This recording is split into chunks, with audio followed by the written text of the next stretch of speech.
বিভিন্ন সময় অনেক ধরনের কথা বলা হয়েছে, but end of the day আমার কাছে মনে হয় যে এই নোংরামির সাথে আমরা কোনো দিক থেকে কোনোভাবে পাঠ রাখতে পারবো না। আর সেকেন্ডলি আমি একটা জিনিস সবসময় বলছি, বাংলাদেশ ক্রিকেট এটা ডিজার্ভ করে না, বাংলাদেশের ক্রিকেট ফ্যানরাও এটা ডিজার্ভ করে না।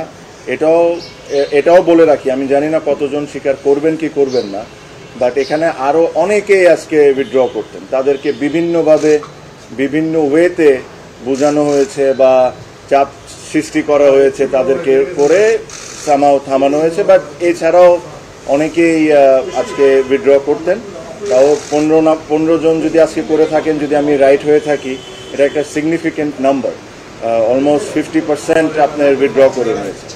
সো আমি এই বিষয়ে কোনো এক সময় ডিটেলসে আপনাদের সাথে কথা বলবো যে কি হয়েছে কি হয় নাই। আমি একটা জিনিসই বলবো যে যারা বোর্ডে আছেন তারা যদি এভাবে করে ইলেকশন করতে চান করতে পারেন, জিততেও পারেন, বাট আজকে ক্রিকেট 100% হেরে গেছে, এটা নিয়ে কোনো সন্দেহ নাই। আপনারা বলেন বড় গলায় যে বাংলাদেশে ফিক্সিং বন্ধ করা লাগবে, আগে ইলেকশনের ফিক্সিং বন্ধ করেন, পরে ক্রিকেটের ফিক্সিং বন্ধ করার চিন্তাটা করি। সো আমার এর চেয়ে বেশি কিছু বলার নাই। আমার কাছে মনে হয় যে এটা স্পষ্টভাবে ক্লিয়ার সবার কাছে, কারা কারা কোন সময় কারা কোন ধরনের ইনভলভমেন্ট এখানে রেখেছেন, কী ধরনের ইন্টারফেরেন্স হয়েছে, নিয়ম ইচ্ছামতো কত সুবিধার মতো যে সময় দরকার ও সময় চেঞ্জ করা হয়েছে, আর এর সাথে কারা কারা জড়িত একদম স্পষ্টভাবে ক্লিয়ার। আমি এর চেয়ে বেশি আর কোনো কথা বলবো না, বাট ইনশাল্লাহ ভবিষ্যতে আমি এটা নিয়ে অবশ্যই কথা বলবো।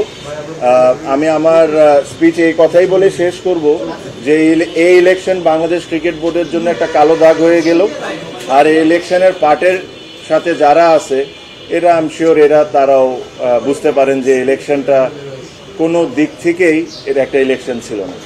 So thank you. আমার তরফ থেকে আমার এর চেয়ে বেশি আর কোনো মেসেজ দেওয়া নেই।